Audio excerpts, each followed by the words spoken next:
Your attention, masters, mistresses. All systems functional for the Everything Geek podcast. Hey, this is Rich McDonald, and I play Commander David Mason on Call of Duty Black Ops 2. And you're listening to Everything Geek podcast. It's James Arnold Taylor, the voice of Obi-Wan Kenobi and Master Plo Koon in Star Wars The Clone Wars, and you're listening to Everything Geek, the podcast. Hey, it's Leif Gamfert. I played Uncle Ben's killer in The Amazing Spider-Man, and you're listening to the Everything Geek podcast. Hello, I'm Simon Fisherbecker. You probably know me better as Dorian Moldovar from Doctor Who, or the Fat Friar from Harry Potter. And this is Everything Geek podcast. Face it, Tiger. You just hit the jackpot with the Everything Geek podcast.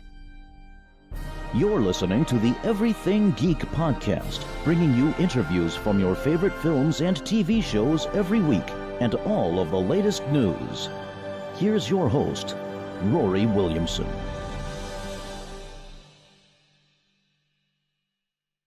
Hello everyone, you're listening to the Everything Geek podcast.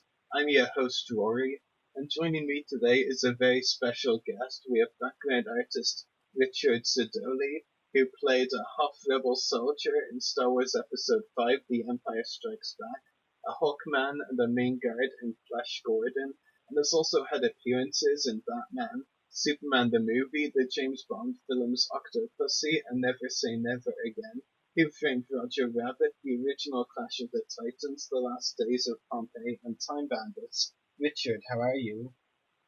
Doing well, young man, doing well, thank you. Yourself? Very well, thank you. It's a pleasure to have you on the podcast today. And me. Thank you very much for asking me. You're very welcome. So getting into my first question for you, Richard, how did you decide you wanted to become a background artist and work in the movie industry? It's a very interesting question. I know you're a young lad, but I'm an old man. And in the 50s, the cinemas in the UK used to show a movie from Sunday to Wednesday, and then it would change from Wednesday to Saturday. So in theory, you could see 4 films a week, every week of the year. So television wasn't very big in the early 1950s. So you went to the pictures as often as you liked, because it was dirt cheap. And so as a child, I grew up with the movies, and I always adored the movies. And you had the stars that you went to see regularly in them days, John Wayne, etc. And when I grew up and I went to work as a normal teenage lad, I used to still go to the movies.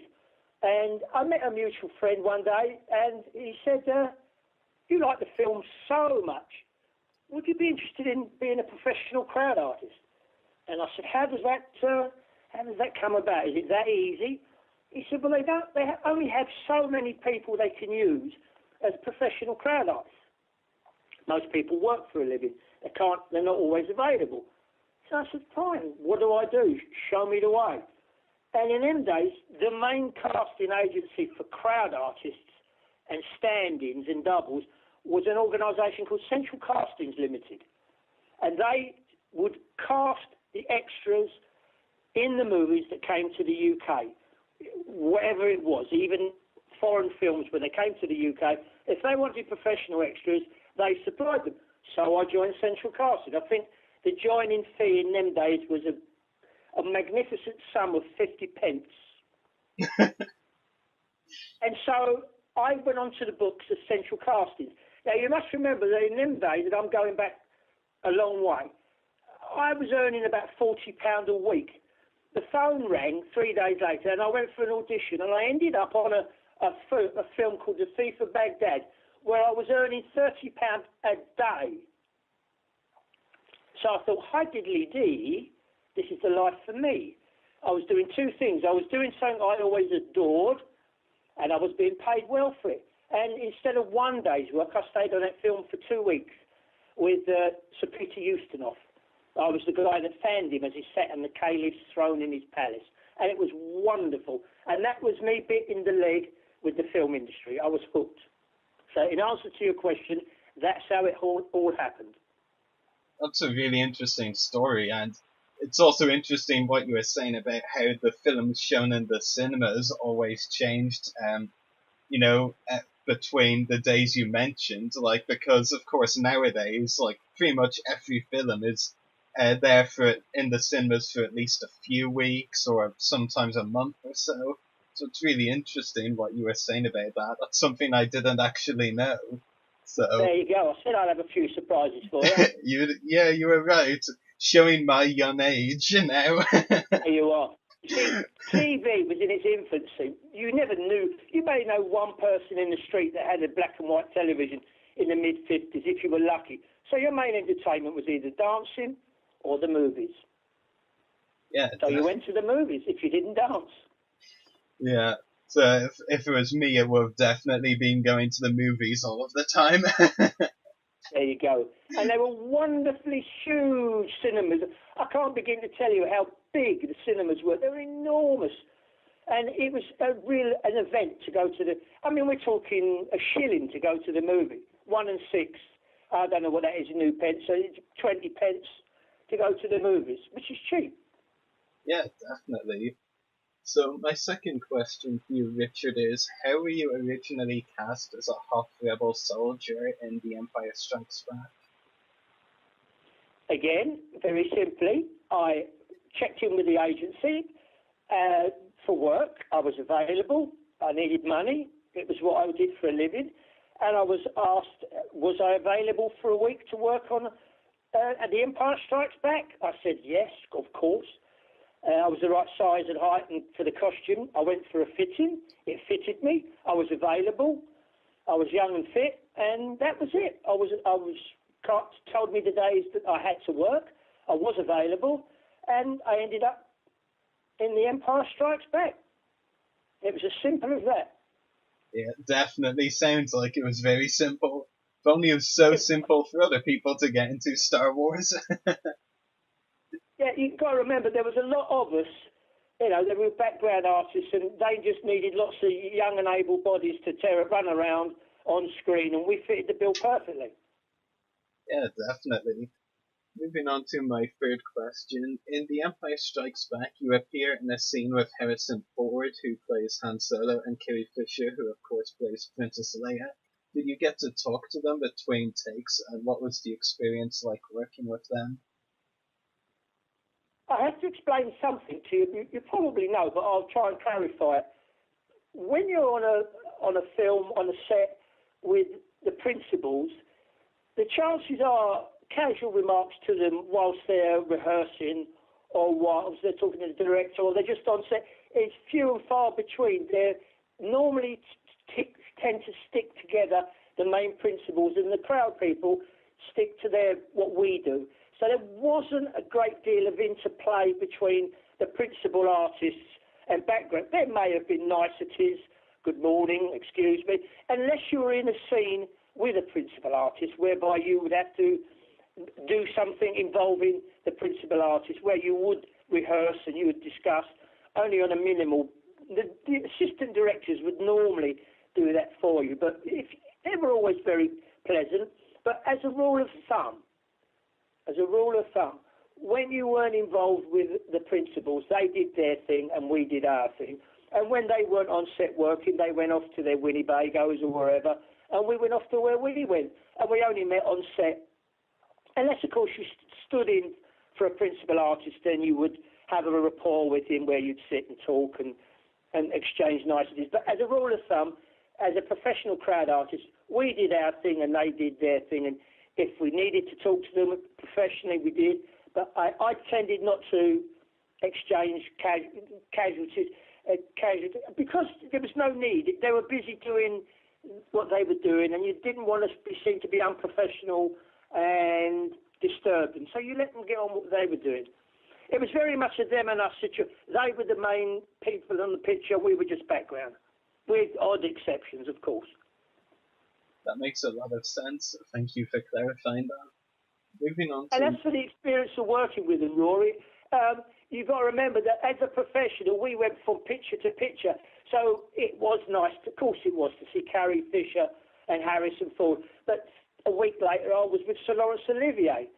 And the week after that, I was with Sean Connery. And the week after that, I was with Roger Moore. So you were used to being with these people. So it was never a case of following them around with a book and a pencil. Could I have your autograph? It wasn't for me anyway. This was my job. This is what I did for a living. You didn't interfere with what they did. So you kept it on a very professional basis. Well, I did anyway. Well, you definitely sound very professional, so yeah. So moving on to my fourth question. The scenes on Hoth in The Empire Strikes Back were filmed in Norway and in sub-zero temperatures. Can you remember how cold it felt when you were working on the movie? It was a lovely, warm day because the scenes I was in were shot on a soundstage in Boreham Wood Studios, Hertfordshire. And that tunnel you saw me in was made entirely of polyester or poly something, but it wasn't real. I never went anywhere near Norway. That whole sequence was shot at EMI Studios, Boreham Wood. That's definitely very fortunate because, I mean, just sub-zero temperatures, I'm sure it was very cold for anyone who did have to film in Norway. But yeah, the exteriors were shot in Norway, but the interiors were all shot at Boreham Wood Studios, EMI Studios, Boreham Wood. It's very interesting, so thank you for clarifying that as well. And it was a lovely warm day as well most of the time. We were on set, the lights were on and we were sweltered, so we weren't involved. I believe some stand-ins did go to Norway, but we shot our scenes at Boreham Wood. Yeah, so basically, while everyone else was freezing in Norway, you were just very delightfully filming in a studio.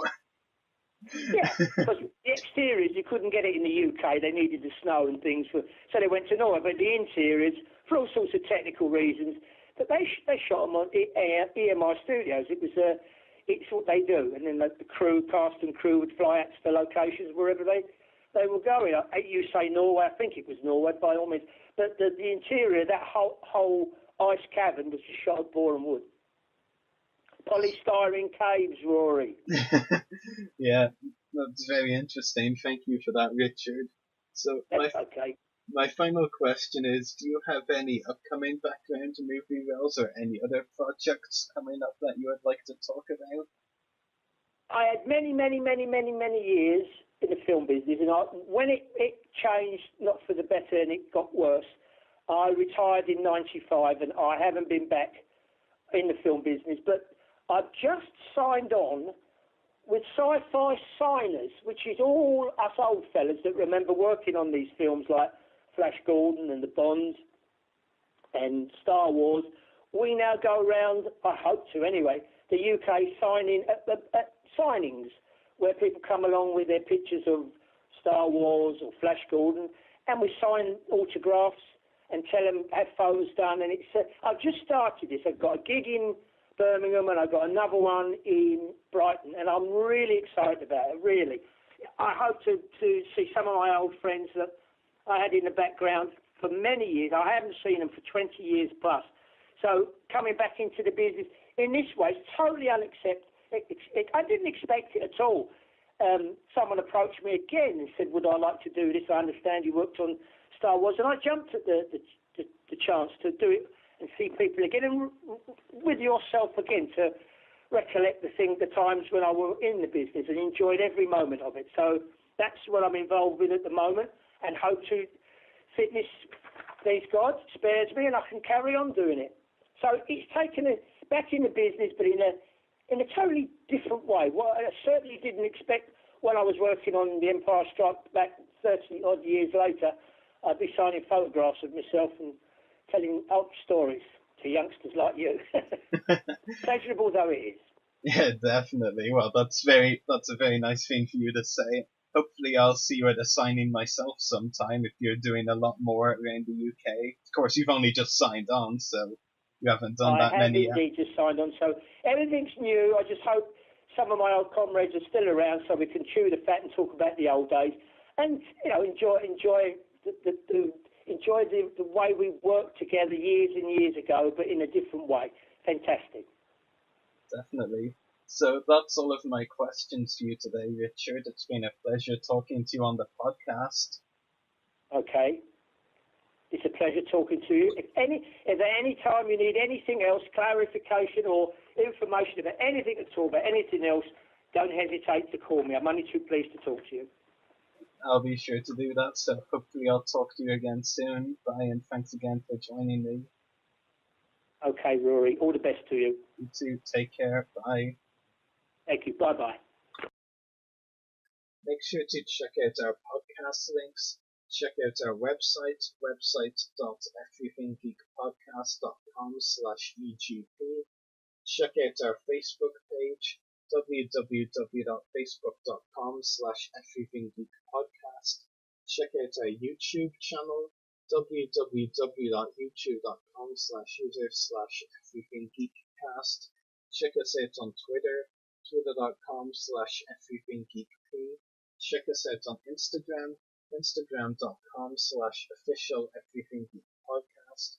Check out our Mixcloud profile, www.mixcloud.com/everythinggeekpodcast. Email us at the below email, everythinggeekpodcast@gmail.com. Check out our companion podcast, Everything Geek Comiccast, www.facebook.com/everythinggeekcomiccast. Make sure to check out the hosts' YouTube channels. Mine is www.youtube.com/user/Septus Destroyers. Check out Richard Sidoli on Sci-Fi Signers United, sci-fi-signers-united.weebly.com, Richard Sidoli, and check out Channel 138 Wave Broadcast Live from www.channel138.com. So, geeks out, everyone.